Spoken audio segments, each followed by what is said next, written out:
আরব দেশে জিজ্ঞেস করা হয়েছিল আল্লাহ যে আছে এর কোনো প্রমাণ তুমি কি দিতে পারবা? তুমি কি প্রথমে বলো আল্লাহ আছে, তুমি কি বিশ্বাস করো? অবশ্যই করো।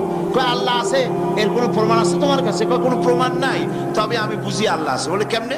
যে আমি তো ছাগলের রাখাল, আমি তো লেখাপড়া করিনি, আমি দার্শনিকও না বিজ্ঞানীও না কিছু না, ছাগল পালি।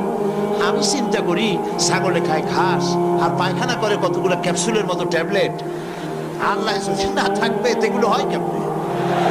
ওর মাথা যেমন ও বুঝছেও তেমন। কথা বুঝতে পেরেছে? ছাগলের রাখাল ছাগলের পায়খানা দেখা ওর মনেও চিন্তা আসে নিশ্চয়ই কেউ পরিকল্পনা করে এরকম করে। কিন্তু ইউনিভার্সিটিতে কিছু সংখ্যক শিক্ষক আছেন জনগণের 12 কোটি মুসলমানের পয়সা দিয়া বেতন খায় আর বলে আল্লাহ নাই। একজন তো এই কথা কয়ে মরিয়ে গেছে। মরার সময় বেচারা বুঝতে পারছে যে কবরে গেলে দশাটা কি হবে, সেই জন্য কবরে যাব না। বলে দিল আমার দাফন করবে না, কাফন দিবা না, জানাজা দিবা না, এমনি নিয়া ফেলাইতো।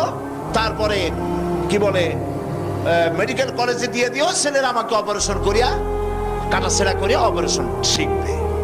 তার ওসিয়ত অনুযায়ী কাজ হয়েছে। এত বড় বুদ্ধিজীবী, তো তার ওসিয়ত তো শোনাই লাগে।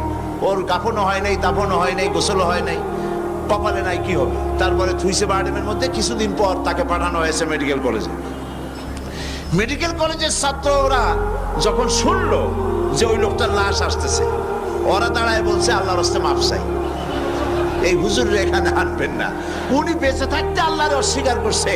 এখন ওনারে কাইটা যদি আমরা অপারেশন শিখি তাহলে যে রুগীরে ধরবো যাও বাঁচবে ওইটা মরবে। কাজী এদারে ফিরা।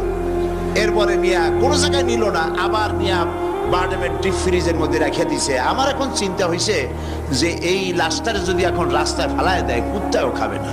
কারণ আমার দেশের কুত্তা, আমার দেশের কুকুরেরা এতটা অভদ্র না যে কুকুরে এত পুরানা বাসি লাশ খাওয়ার মতো আমাদের কুকুর এত বেয়াদব হয় নাই, এতটা অসভ্য হয়ে পারে না। কাজী আল্লাহর সাথে যারা নাফরমানি করে আল্লাহ এরকম দেখান।